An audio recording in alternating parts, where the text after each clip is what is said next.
On this episode of The Failure Report, we examine how Clay Cook found his creative voice and became an internationally sought-after photographer.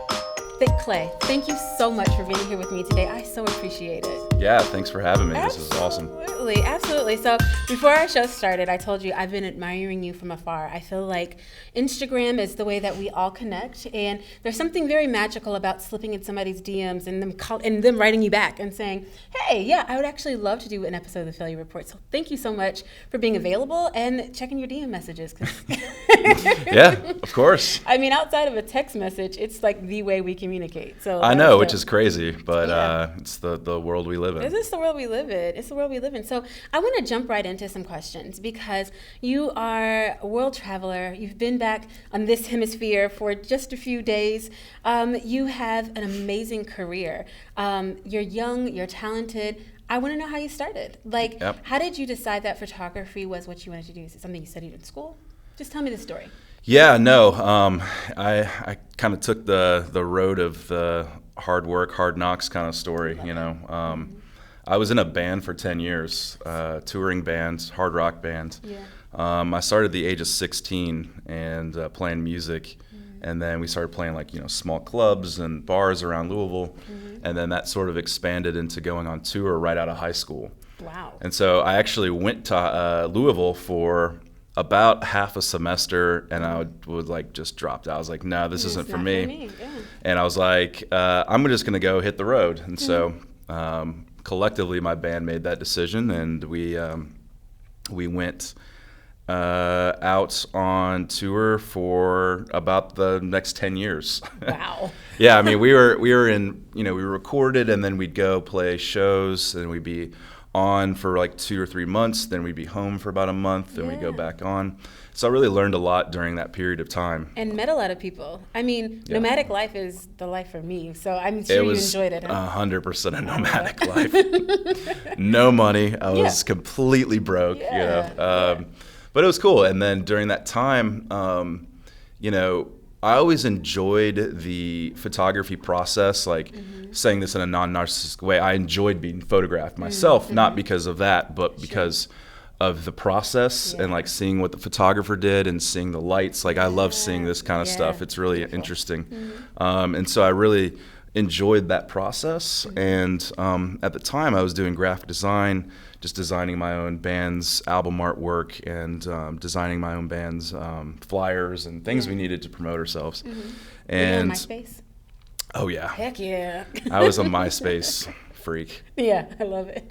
Yeah. Wait, look at the memory. He's like, yeah. Just reminiscing on the MySpace days. But it was a good time, and so eventually, I had to transition quite a bit from doing music into graphic design, and then I had so many clients built up at that point for graphic design, record labels and whatnot, that I had to pick up a camera to transition. I had to pick up a camera to shoot a lot of this stock photography. I see. Yeah. To implement into the graphic design. Yeah. So that's how you picked up a camera. It was kind of much. I need this for this, so let me figure out how I can do this. So it wasn't like, I want to be a photographer because I just have an keen eye. You just kind of was out of need.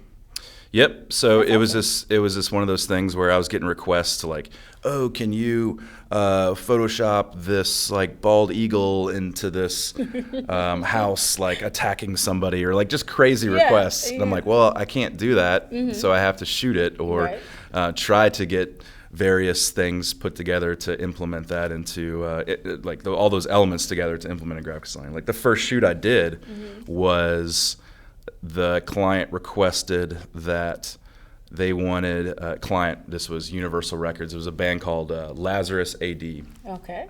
And they wanted a family on the beach in the 1960s covered in oil. Okay. Because it was right around the time of the BP oil spill. Spills. So they wanted to make a statement. And so what I did was just hire a bunch of my friends, and then I photographed them in my backyard in front of some sort of background like this, and covered them in Hershey's chocolate. That's it. And I brought in like 200 pounds of sand, like all this stuff. I mean, that didn't sound like, it was a lot of sand. Yeah. Play sand, and then just like filled this backyard area and shot that, and then I composed that into the album. That's dope. Yeah. Yeah, and that's what's interesting about creatives to me is I call myself a creative, but I'm definitely like on the border, right? Because I would be like, we got to go to the beach. You know, it would never occur to me to be like, or where are we going to get so much oil? It would never say like, use something else to emulate this, and then I can make it look like this. You know what I mean? So you've always had like that, being a musician and then being pushed into this, this realm of photography. It kind of forced you in that space. Yeah. Yeah. So the big question is, you started out album covers, you started out in music. You have such a distinct niche. How did you identify your niche and that you were good at? You know, is that something that happened over time? And I would love to know how you found that. Yeah. So when I got into it, I was shooting a lot of that stock photography, and it was really creative. It was really like expressive as far as like the way that I would light things and do things. Like I wanted it to be very dramatic all the time. Right. It's funny because I actually started photography opposite of what most photographers start out. Right. I started shooting in the dark because it was the only way I could control artificial light and see it. Mm-hmm. So most photographers start just shooting natural light and just like daylight, and they work with the sun. But I started the opposite, so I only shot at night. Another thing is I was managing a day job at the time, so I usually just shot at night. Because that's the time I had. So anyway, because of that, I started leaning in the direction of like these dramatically lit sort of, leaning on like fashion and leaning on sort of conceptual sort of end of photography, and I really started enjoying that. Joint Effort Business and Marketing Consulting specializes in finding solutions for startups, small businesses, and nonprofits. We offer branding, marketing, social media management, development, and capacity building consulting services to companies who are just starting out or need help taking their business to the next level. Please contact us online for a consultation at jointeffortllc.com or follow us on Facebook, Instagram, and Twitter at Joint Effort LLC. And because, and jumping right back in, you talk about your niche. I feel like your niche is portraits. What do you see your niche as? Yeah, so I was shooting a lot of that fashion work, was shooting a lot of that concept work, and then started being hired by local publications to sort of implement that sort of style into some of the creative direction that they had, such as like derby editorials or portraits or whatever that was at the time. And so like my first hired gig was a magazine called N Focus Magazine. It was back in the day. Yeah. And I shot a cover for them. It was a portrait of, I think there was like 4 or 5 philanthropists that I photographed. And so so that was my first job, and I really started the last like couple years sort of getting away from fashion and more into the portrait world, just because I'm really inspired by storytelling more than anything else these days, and it's a great importance and a great need in the world. So that's when I started really focusing on that niche of portraiture. That's amazing. When did you start calling yourself a professional photographer? Yeah, that's a hard one to say. You know what I mean? Like to tell somebody that I'm a professional opera singer is like, well, who judges that? Right. I went full time in 2014, I think, which is fairly quick. Some people like jump in and just do it. I didn't. I transitioned slowly, so. Okay. I still had a day job at the time. I was actually doing social media for a photography retail store here locally that still exists called Outdoor Photo Gear. Shout out. They gave me a lot of opportunities to have the freedom to do photography on the side, and then because they were a photography retailer. And then I started doing more and more shoots to where I was making more money doing photography than I was at that job. And so at that point I had to transition out of that. And so honestly, when I went full time, I was already doing the same thing I'd been doing for a while. So it didn't feel like a big jump for me whatsoever. Yeah, because, a lot of individuals had that story, like when my side hustle became a full-time hustle. You know what I mean? And that's kind of, that it was just an easy transition for you to be able to move into that. Are you still a musician? Do you still tinker a little? Yeah, my band actually had a 10-year reunion show last year. That's awesome. and that we never had a last show because we sort of ended on a very abrupt note, and so we played our 10-year reunion show last year, and it was a lot of fun, and I'm glad that chapter is closed. That's and closed.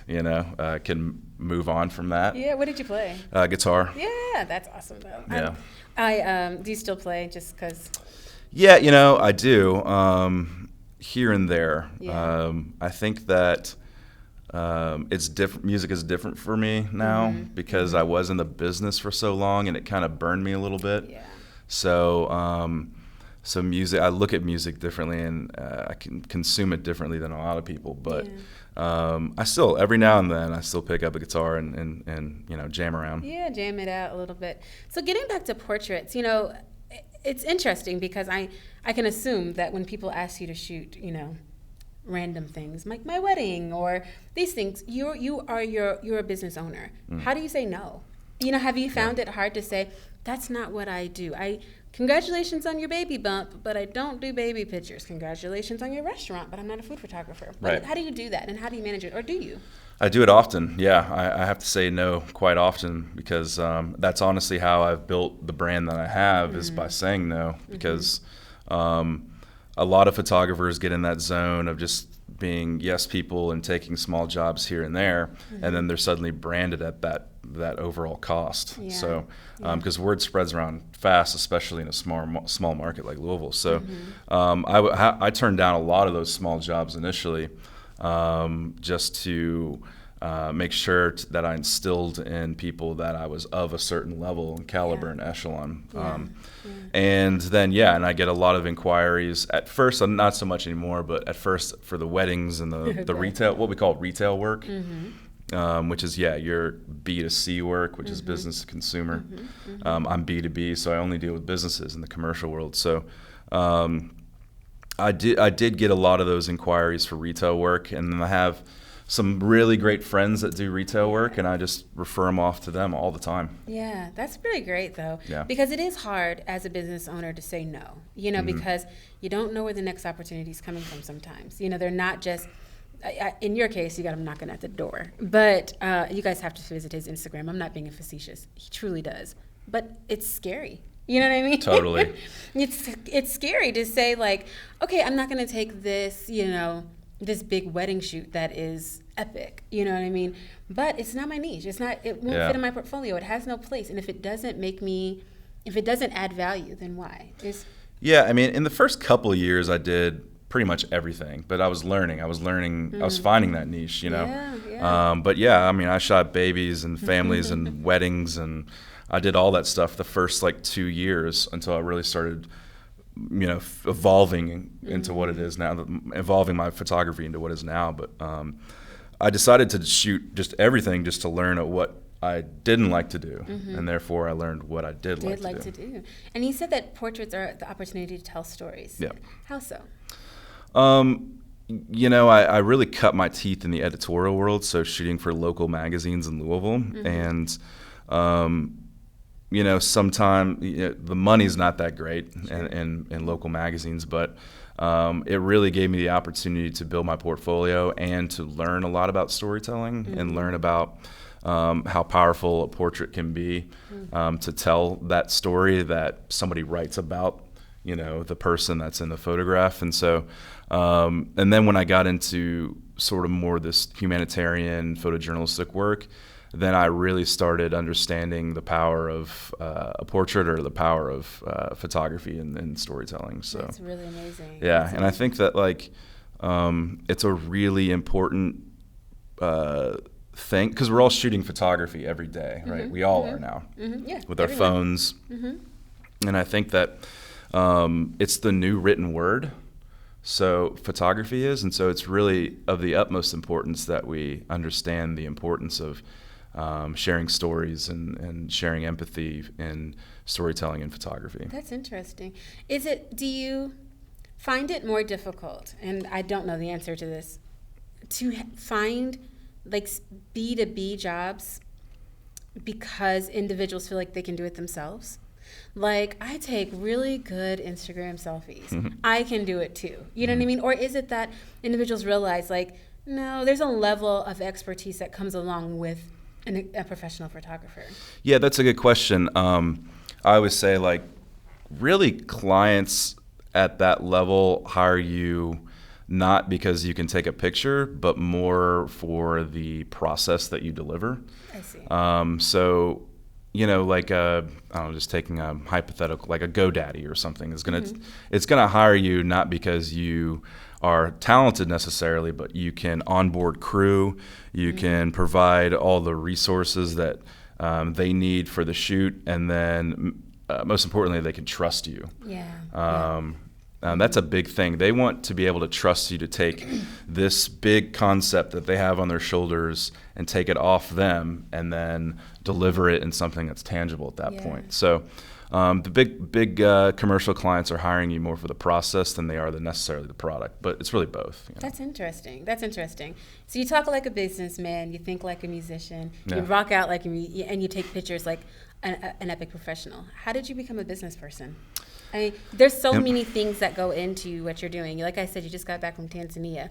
How do you find these opportunities? How do you say, I'm going to do this, and I manage this, and I do this? Do you have a team? Do you have a guardian angel that sits out here and returns phone calls and emails for you? How do you do all those things? All of those things. All of the above. Yeah, I'm pretty lucky. I'm a lucky dude because I was raised in a family that my mom was an interior designer, and my dad was a businessman, owned his own business, and so I really got sort of that left brain, right brain upbringing to where, I'm able to balance and dip into the both worlds pretty heavily.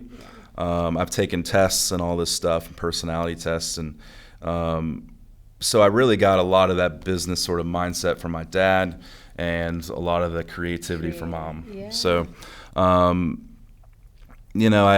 kind of went...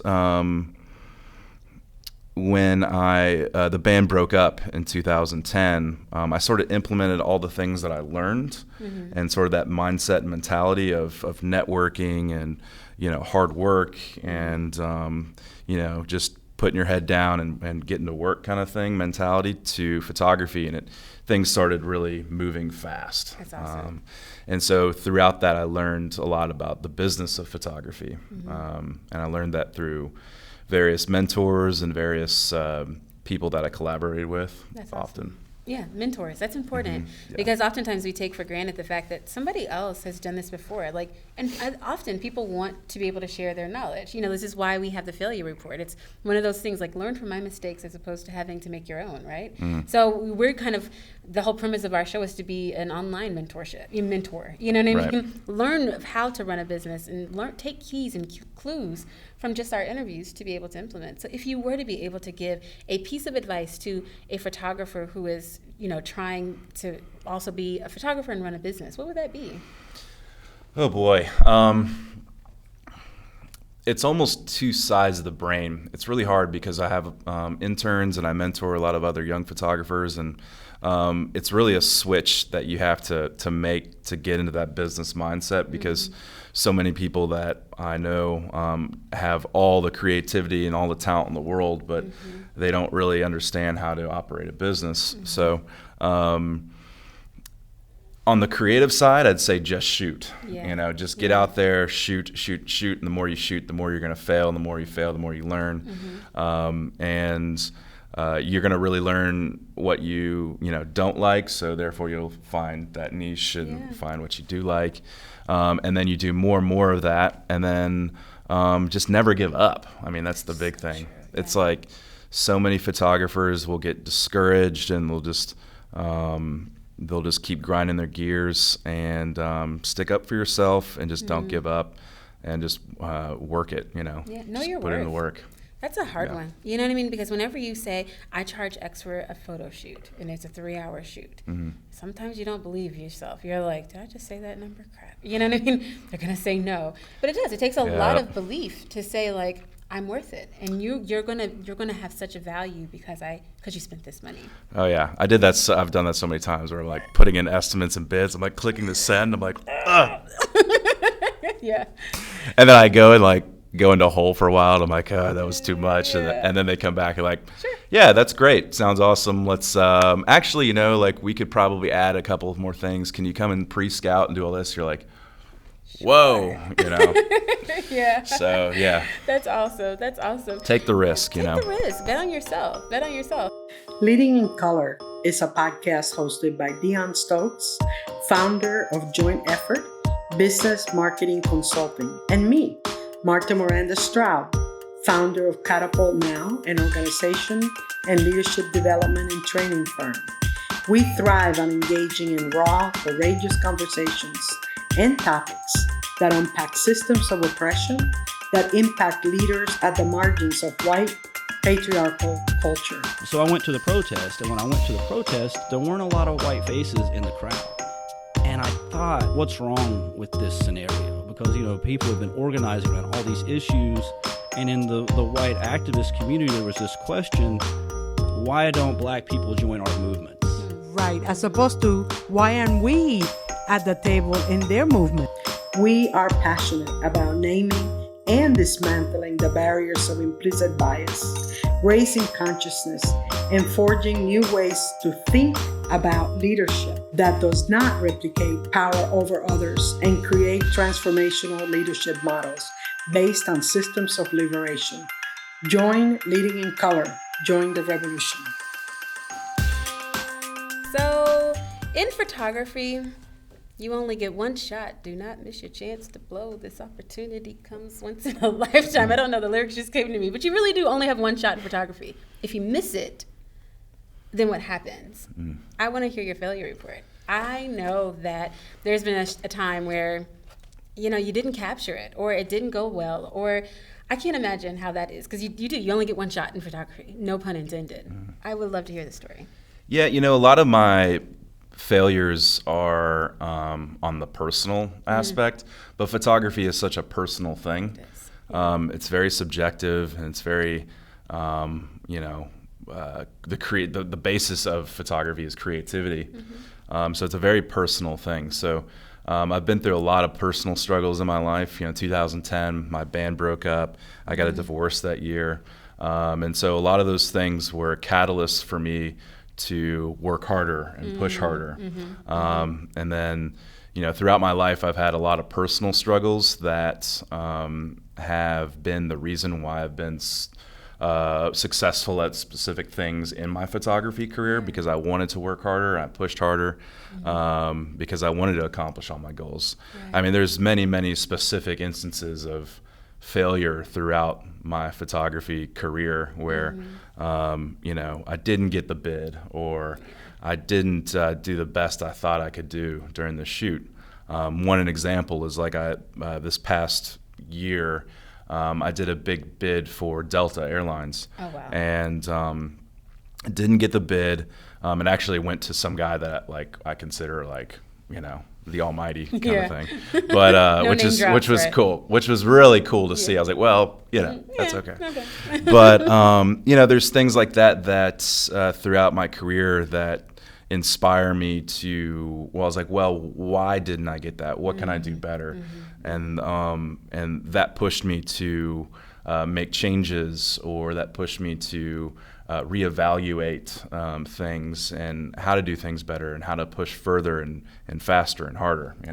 Yeah, that's so interesting because, as a business owner, your personal life and your business life get really entwined. You know what I mean? Because if I'm happy, I'm going to be able to come in and get to work and do these things. But if I'm going through something personal, as personal as a divorce, as personal as my band breaking up, as personal as setbacks, you know what I mean? I carry that, you know what I mean? And some individuals don't always choose to take the road that you took. It propelled you forward. Some individuals take huge steps back. They get into depression, they get into alcoholism, they, utilize drugs. It's easy. It's easier. You know what I mean? Because I don't have to think about it. It doesn't hurt anymore when I do these things. And so it's interesting to hear you say, I pushed harder. What was going through your mind when you said, you know what, maybe this didn't turn out the way I wanted, but I'm going to achieve these goals? What is it that pushed you forward to do? That's not heard of often. Yeah. I was so obsessed with music and my band. And then when that kind of came crashing down pretty abruptly in 2010, and that same year I got a divorce, I really was just, there was a moment there where, everything changed in my life. I actually consider this from that point on like a totally different new life, because it really is. Yeah. It's really crazy to think about my life before 2010, but I knew that I needed to do something to accomplish my goals. And I mean, the biggest goal for me is I just wanted to be my own boss. Yeah. I wanted to be like my dad, who ran a successful business, but I didn't want to do what he did, which he was in the flooring industry, and I didn't want to look at flooring. You want to do floors, yeah. I didn't want to do floors. So, I was really creative and whatnot. So I knew I wanted to do something, and then when I picked up the camera and kind of started taking it seriously in that same year, I was like, well, I'm kind of good at this. Like, I felt confident. I felt more confident in photography than I did graphic design or guitar, Yeah. So I was like, well, let me try to start working at that. I remember multiple conversations I had with a few friends of mine about photography, and I was like, I think I'm going to try this, or I think I'm going to just really get into this. And I just became utterly obsessed with it. That's awesome. I shot almost every single day for years, And were these scheduled shoots, or was it like, I'm going to go out and I'm going to find someone to shoot? It was scheduled shoots, or it was like, I was actually having a conversation last night about this, was like, I would shoot on my lunch break. So, I had an hour lunch break in my day job, and I'd go out and photograph whatever I could find, or I would schedule shoots on my lunch break and then come back, or I'd take all my vacation days shooting, or I would take sick days just to shoot. So I was shooting all the time, every day, as much as humanly possible. And some of it was just like, I would be photographing my dog, or I'd be shooting just this random person or a friend. I threw parties at my house just to take photos of all of my friends at the party. Yeah. Like I just did. What does it take to get y'all all over here? Right. Okay, six-pack, got it. Yeah, that's exactly what I did. And I look back, it's so funny because I still have all those photos. I look back and I was like, yeah, we had a good time that night. Good time. Yeah, and I got some pretty good dope shots, because of it. But yeah, I mean, I think the biggest separation between a lot of entrepreneurs, especially in photography, is just that being utterly obsessed, and like a healthy obsession, but being utterly obsessed with your craft. Yeah, that's really dope. And with that obsession comes a lot of personal investment. Yep. Have you ever been in a situation where you felt so passionately about the creative direction of a shoot and the client wasn't happy with it, or they didn't see or catch your vision? How do you persuade individuals that are like, we're taking pictures of Dixie cups and we want you to hold the Dixie cup like this, you know what I mean? And how are you like, dude, like, come on, like, you're missing it, how do you do that? What happens whenever you don't deliver?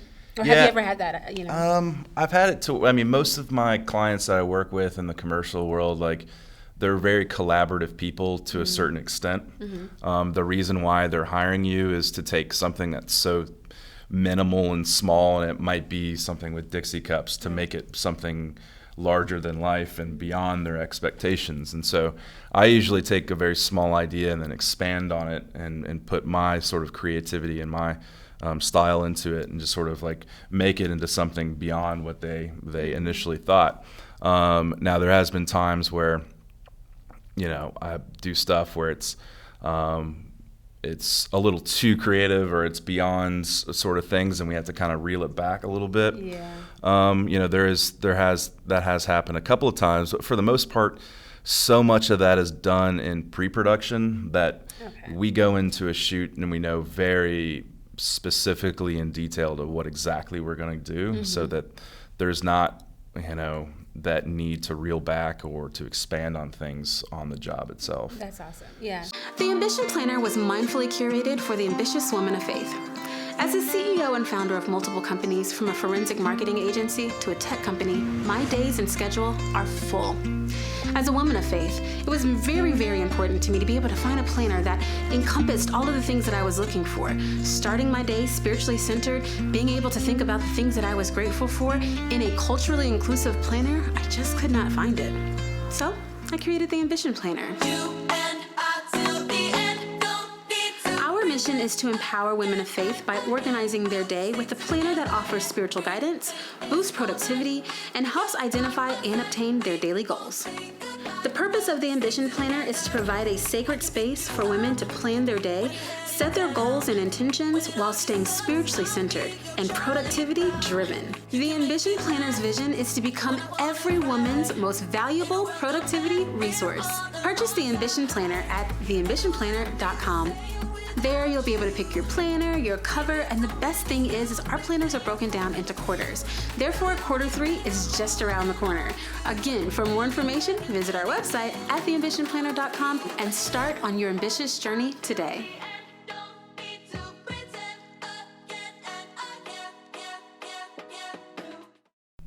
But yeah, I've worked with clients that will micromanage that sort of pre-production process, and they'll be very involved, which, right. It's okay. I can work with them, and there's people that hire me and they're like, just do whatever you want. Yeah. And you're like, okay. Like whatever I want or whatever I want. Yeah. And, and there's a difference. Well, they trust me, and awesome. it comes back to that trust thing, to where, they're trusting me to deliver a product. And, I've delivered things where, I might have blown them away, and then sometimes I might have disappointed them. I don't know. Sure. Yeah. But there is definitely that fear, you fear that fear, like of, I'm a creative, you know what I mean? Mm-hmm. I'm passionate about I want you to like it, you know what I mean? And I don't want to be like, oh, it's good. And you're like, no, this is great. I can imagine that being just difficult, So tell me about world travel. How did you get the passport stamps? When did that start? Were you like, hey, National Geographic, hire me? Or what happened that took you abroad? It was, so this is sort of like the transition into where I am now, because I was doing so much local work at the time. Mm-hmm. And in 2015, I got the opportunity to go to Tanzania for the first time with a nonprofit called Water Boys. And Water Boys was an initiative started by Chris Long, who plays for the Philadelphia Eagles in the NFL, played for the Patriots, and he went over there to climb Kilimanjaro, and then saw the need over there and was like, well, what can I do to help out? And so he wanted to start building water wells, because the water crisis is pretty crazy over there. So he started this foundation to do so, and brought on a friend of mine named Corey Deeb of Natus Films. Mm-hmm. And Corey had already traveled and done some documentary work in Sudan, and he needed a still photographer. And so I had never traveled outside of the United States before that. And your first stop was Tanzania? My first trip was to Tanzania, Africa. Yeah. And I learned a lot. Yes, you did. I'm so sure. I did a lot of research, though, and I really really put everything I had into figuring it out, what was the best way to do it. And I look back, and there was things that I just laughed about. Yeah, you're like, yeah. Because I remember I used to live in France, and I remember, on the plane practicing my greetings, and then you get there and they're like, and you're like, yeah, no. Hey. So I'm sure there was, this is how you order food, this is how you say please and thank you, left and right, and all that's out the window when you hit there. But beautiful country. I mean, yeah. I'm sure you've left a piece of your heart there last time. Oh, absolutely. And so I've been very fortunate from 2015 on to travel in a lot of exotic places. I've been to, I think it's going on 25 countries in 5 years, something like amazing. That. So, and it started with one opportunity, and then you get those calls. Is that kind of how it blended? Yeah. I did that job, and I had to change my mindset too, because I'd never shot anything like that. I had never done any photojournalism work, although I really didn't have any desire to do photojournalism work at the time either.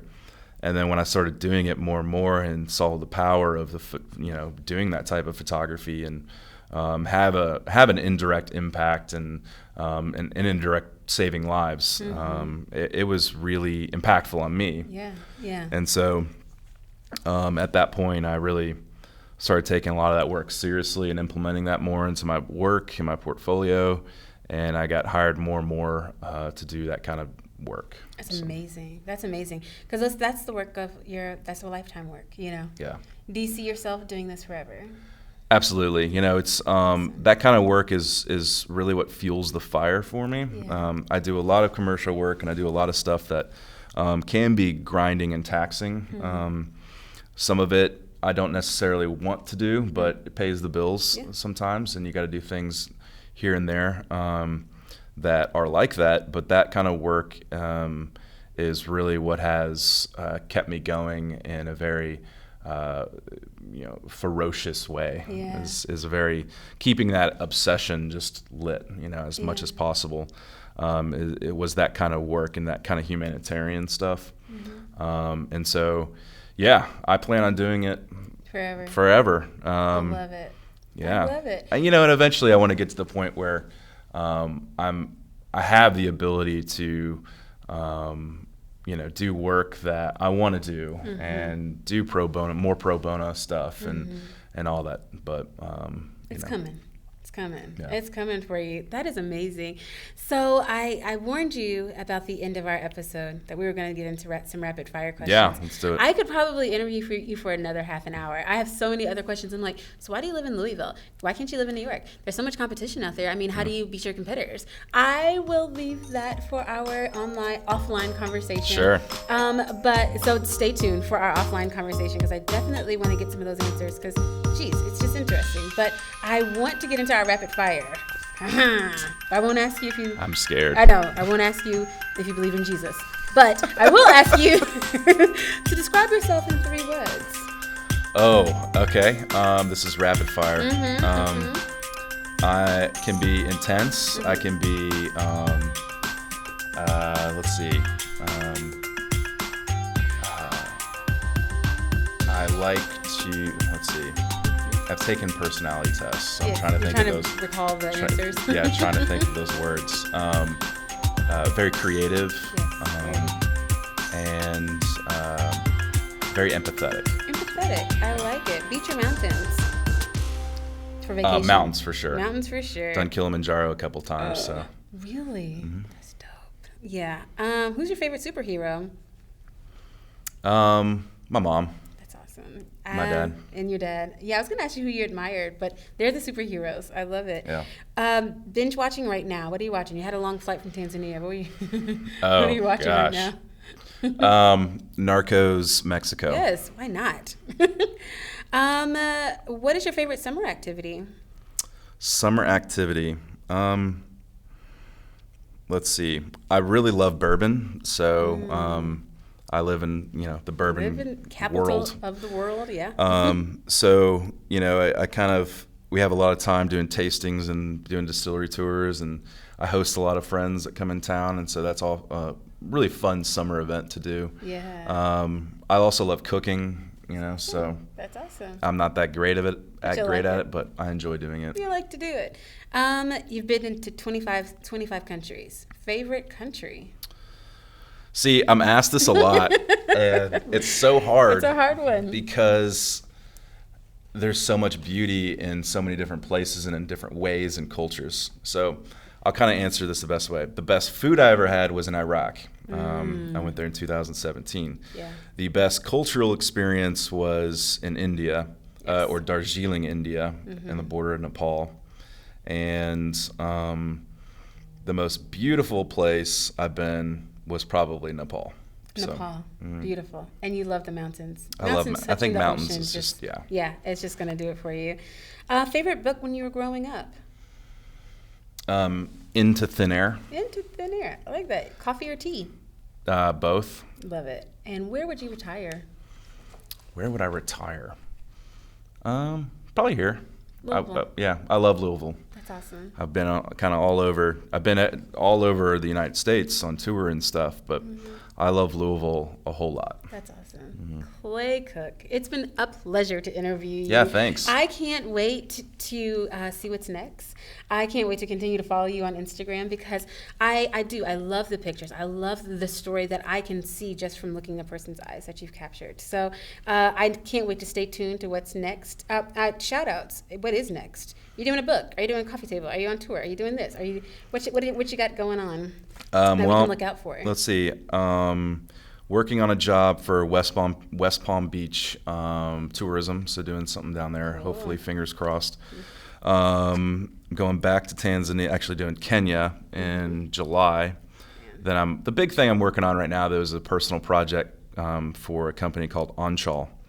And they're a Louisville-based textile company that basically works with women that have come out of slave labor and sex trafficking, and they employ those women, and they work in India. And so we're going in India in September, and then I'm also working on another human trafficking job with Natus. So it's busy. It's busy. Yeah. Busy stuff. A lot of traveling. Which is, we'll all be jealous. We'll be here. We'll admire from afar. That is amazing. So please make sure that you follow Clay Cook on Instagram, Facebook. Yeah, everything. Twitter, all the things. Clay Cook Photo across the board. All the way across the board, and .com. Yep, claycookphoto.com. Fantastic. Thank you again for being here with me. Yeah, thank you. Thank you for sharing your story and taking time to get really in-depth in a lot of those questions. I really appreciate that. I know a lot of photographers, videographers, or individuals who are leaning towards that. We're going to appreciate it. So thanks again. Yeah, thanks. Appreciate it. Thank you to those who sponsored and supported this episode. And the biggest thank you to Sophia Mobley Photography and Videography for being the dopest producer, sound engineer, and editor in the land. Please like, share, and subscribe at The Failure Report on YouTube, Facebook, Facebook Watch, Instagram, IGTV, and on Twitter at Report Failure since The Failure Report was taken. You can listen on Spotify, iTunes Podcasts, or wherever you consume content. To get notifications on our upcoming episodes, please visit our website at thefailurereport.org. There you can subscribe to become a fellow failure and get access to our blog and merchandise. We have things like mugs, t-shirts, notepads, all the things. I'm Dion Stokes. Thanks so much for listening.